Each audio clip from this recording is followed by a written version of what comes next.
My name is David Madison, the 11th of August 2020. I'm an ex-clergy atheist, and I have collected more than 400 book titles into what I call the Cure for Christianity library, in homage to Mark Twain's famous comment that the best cure for Christianity is reading the Bible.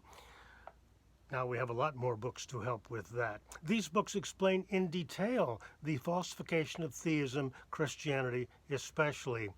Please tell your Christian friends they have a lot of homework to do. They haven't noticed. Just type Cure for Christianity Library into Google. These authors state the blunt truth, hence this series of videos, Cure for Christianity Knockout Quotes. This is quote number 29. In his book, Drunk with Blood, God's Killings in the Bible, Steve Wells said this, quote, "Most believers would stop believing in the Bible if they knew what was in it. And this is particularly true of God's killings. All the stories are absurd from an historical standpoint. They could not have happened the way that they are told in the Bible. But what is even more damning is their unspeakable cruelty and obvious immorality.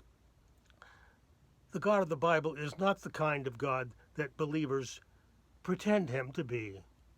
Unquote. In this highly readable book, Wells describes 135 of God's killings found in the Bible. Christians know the most famous killing, but they manage to shrug it off. They even turn it into a children's story. That's Noah, of course. We have nice illustrations of animals walking onto the ark, and of course the rainbow at the end. But can you imagine a more horrific story? Just how did it happen?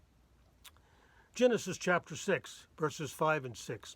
"The Lord saw that the wickedness of humankind was great in the earth, and that every inclination of the thoughts of their hearts was only evil continually. And the Lord was sorry that he had made humankind on the earth." Well, whose fault was that? Seems to me there was an original design flaw. But wait, it gets worse. "So the Lord said, I will blot out from the earth every human being I have created, people together with animals, and creeping things and birds of the air, for I am sorry that I made them." So even the animals had to go. Think of all the babies and toddlers. Come on, this isn't a children's story at all. It's genocide. And God did it. And in the story of Israel's escape from Egypt, God killed all the firstborn of the Egyptians. More babies and toddlers. So what does that tell you about God? But it gets better in the New Testament, so we're told. But wait, the Old Testament is part of the Christian Bible. How do you work around that? Is the New Testament much better?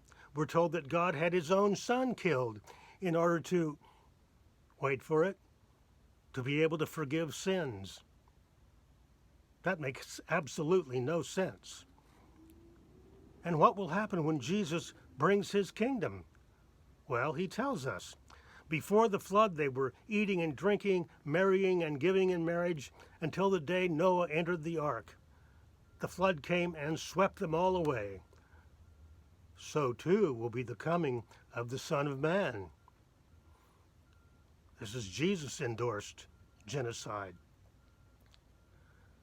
This all reminds me of my favorite cartoon of the devil reading the Bible. It's a bit harsh, to say the least. If the devil can figure it out, why can't Christians? Steve Wells' knockout quote is on target, pointing out the obvious immorality of the God of the Bible.